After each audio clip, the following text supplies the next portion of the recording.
One. Ladies and gentlemen, welcome back to the Gooners Gone Wild podcast, fresh off of our first ever live watch along on YouTube. If you guys came out, showed support, we appreciate you. But here we are with our post-match reaction to Bournemouth 0, Arsenal 4. Lads, what a performance. By far the best performance of the season. Yeah, for sure. Shout out to all the haters that said we hadn't had a convincing performance, but we had against Everton. But this was even more convincing. For sure.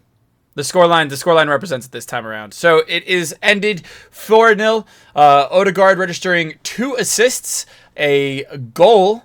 We got a Saka goal, and we have a Ben White goal, and we have Havertz's first goal in an Arsenal shirt. Which, if you watched our pre-match, that means we have to buy Havertz jerseys. So Havertz jerseys coming soon at the GGW pod.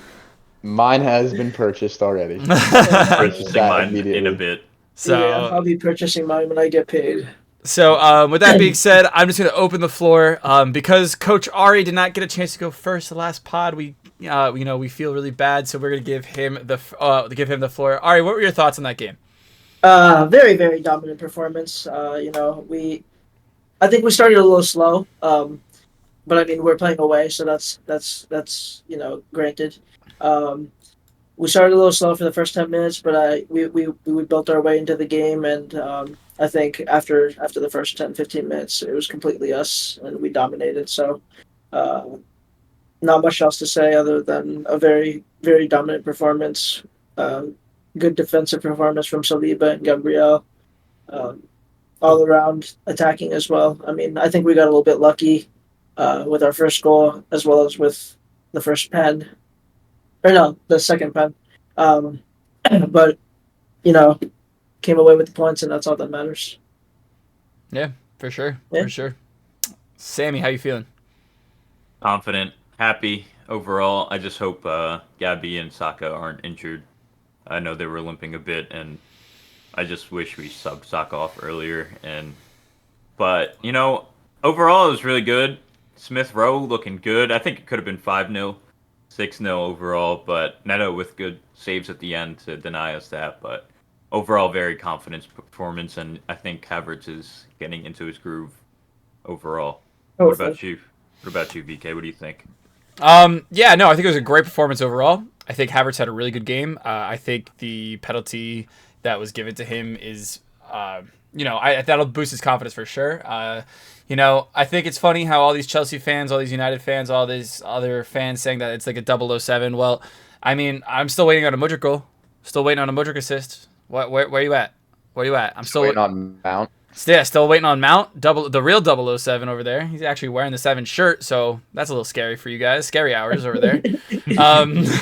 But no, I think it was a really great performance. I don't know what kind of fucking strong ass weed the refs were smoking. I don't know how they got away with 12 fouls and 0 cards, and we had 9 fouls and 2 cards. I don't know what the heck was going on. The fact that they were more willing to give our bench staff a card rather than a really horrible, pullback on Gabby. I mean, it was a pullback and then a tackle from behind, and yet there was no card given for that. But our coaching staff gets a yellow.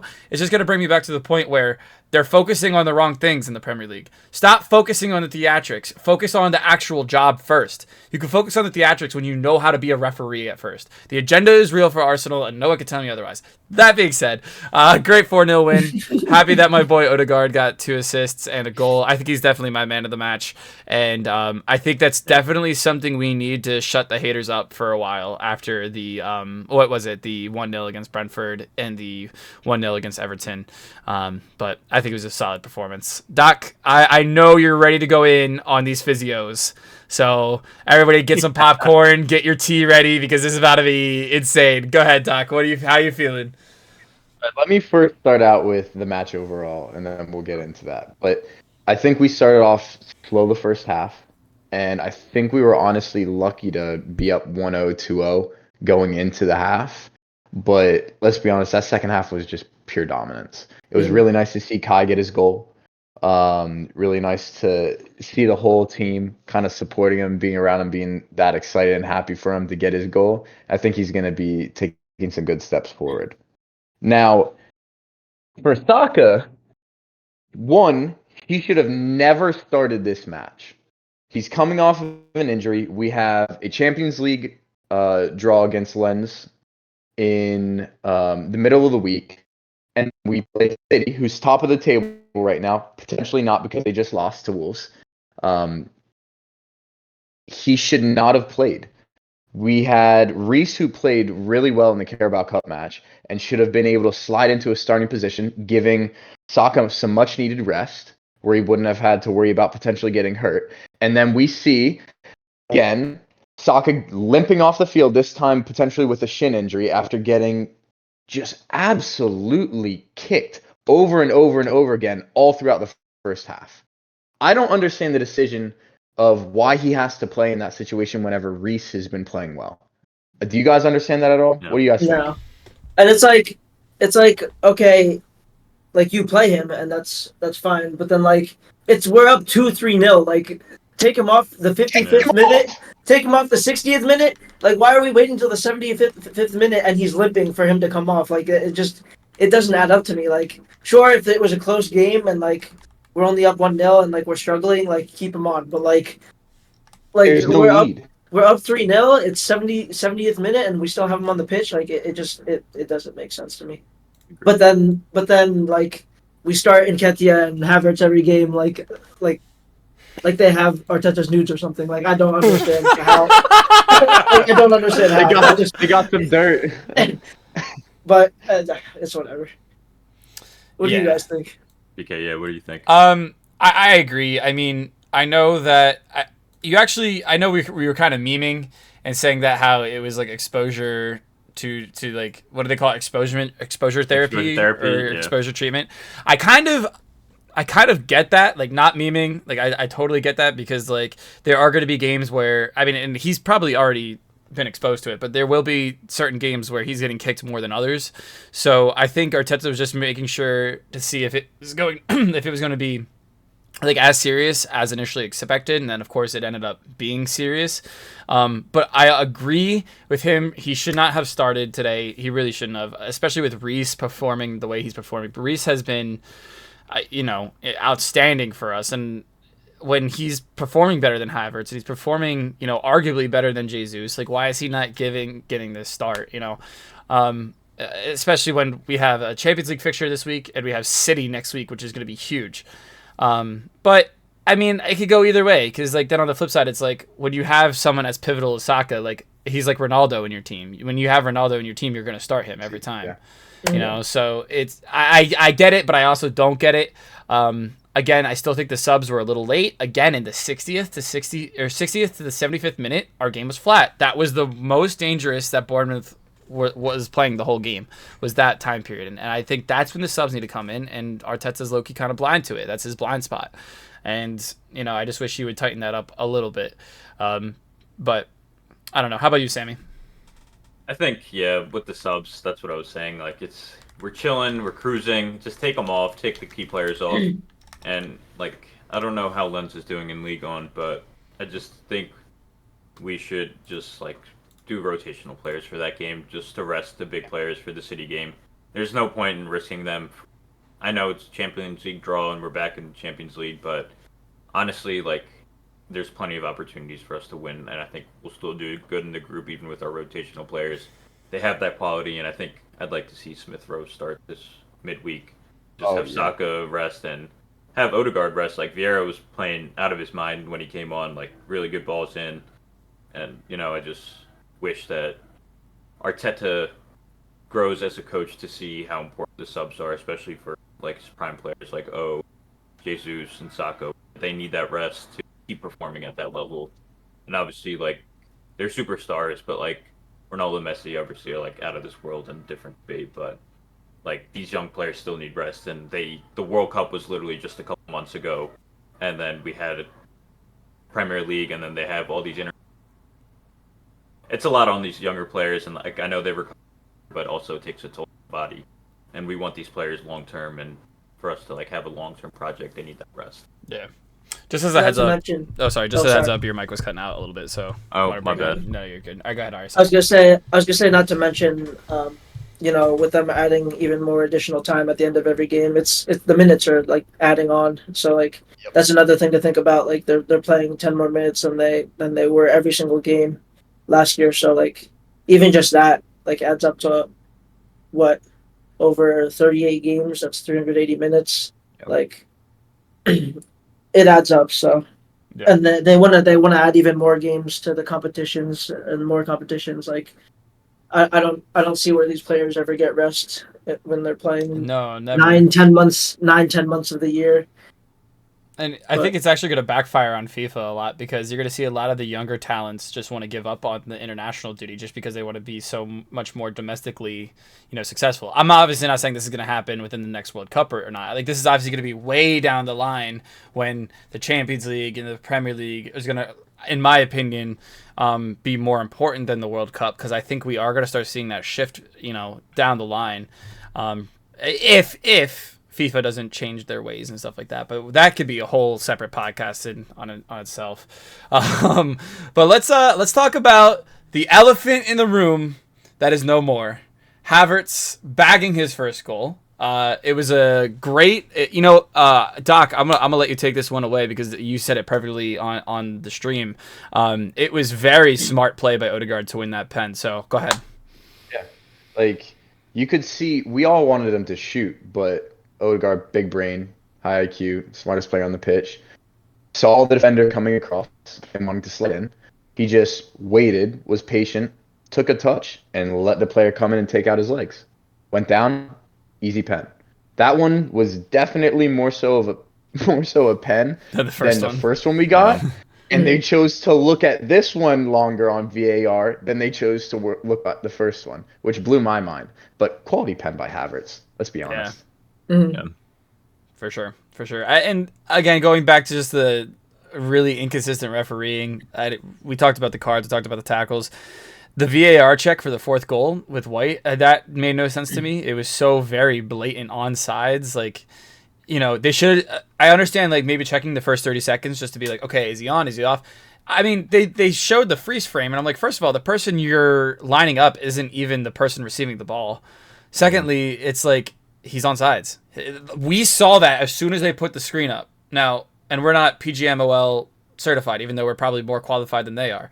So it's like I don't know, just get some more consistency in the league. But again, we could complain. We came out with a great result.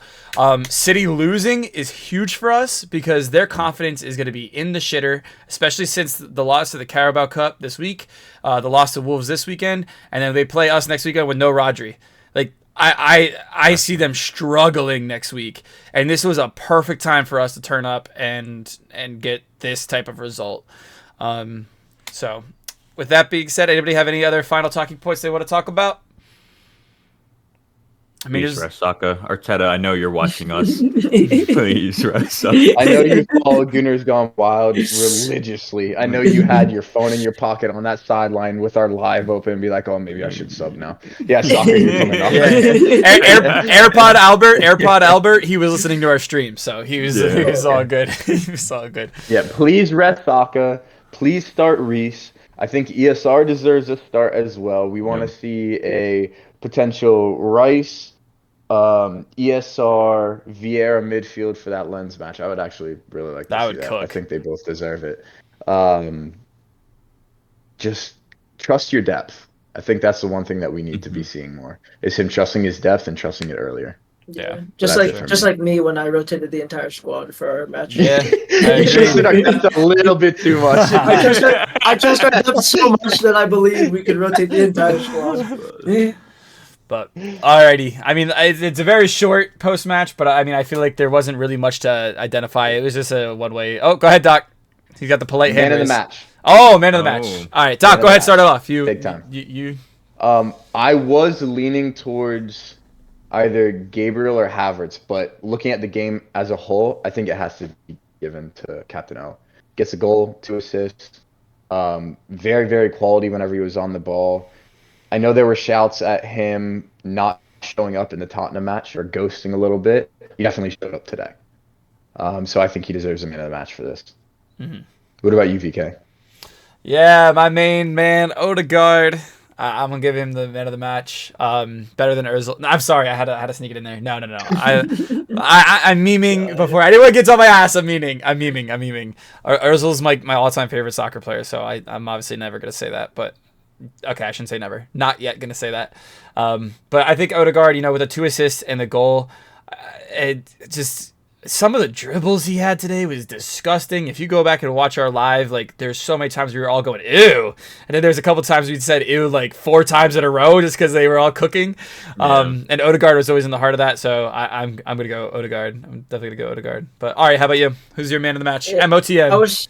I was thinking Gabriel as well, just because I want to give a little love to the defenders, but I mean with his contributions today, I do think it has to be honestly.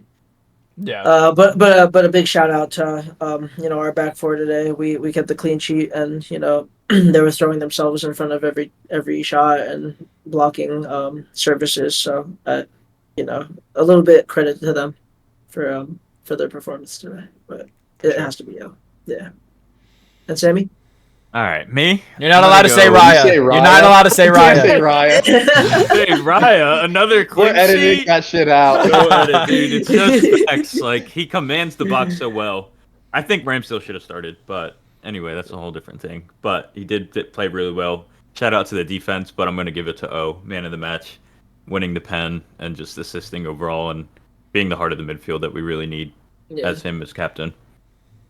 For sure. Raya starts. No. Raya starts.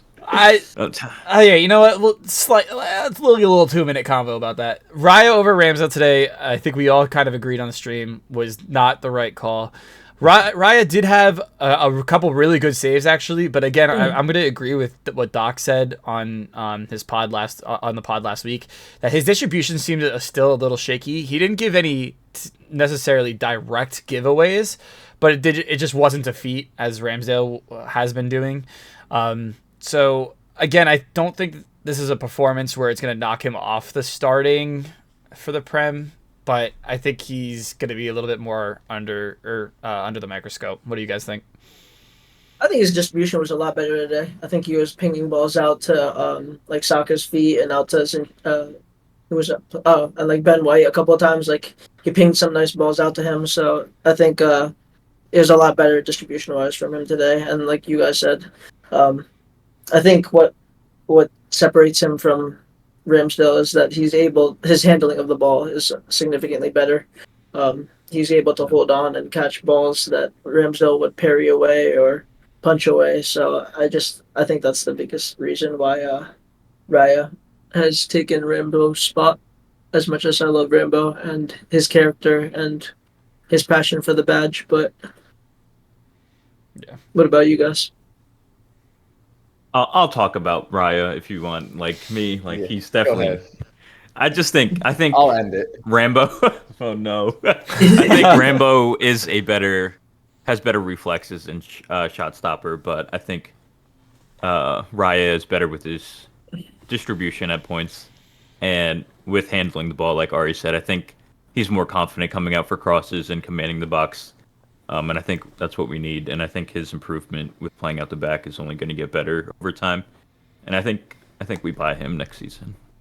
But overall, I think Ramsdale should have started because he had a really good match against Brentford. And I just think he should just get his chances as well in the team. But Ryan, number 1 overall, shouldn't change. Go ahead, Gabe. What do you think? I'm going to be honest. Just because he's Spanish, he's starting. The Spanish bias. I tried to see that, and he's like, we've seen those training clips though. He's doing crazy stuff. I'll mess around. We have the luxury that we haven't had in a very long time of having 2 world-class keepers. Yeah. And it has to be so difficult on Arteta, who gets to see both of these guys in training every single day throughout the week, just performing, making saves. So naturally, he knows better than we do, even though we are emotionally connected to Ramsdale, at least most of us. And we want to see him starting. 75% of us. I do think that it's going to be fun and interesting to see throughout the year who's starting Champions League matches, who's starting Carabao Cup, who's starting FA Cup, who's starting Premier League. Because honestly, it's going to be one of those things that I don't think we're going to be able to guess every single match consistently throughout the year. I think it is going to be one of those things where if one is more on form, they are going to be starting. If the other is struggling a little bit, we can see them on the bench. It's not going to be guaranteed. And I think that, at least for me, I've struggled picking a keeper for whenever we do our starting lineups.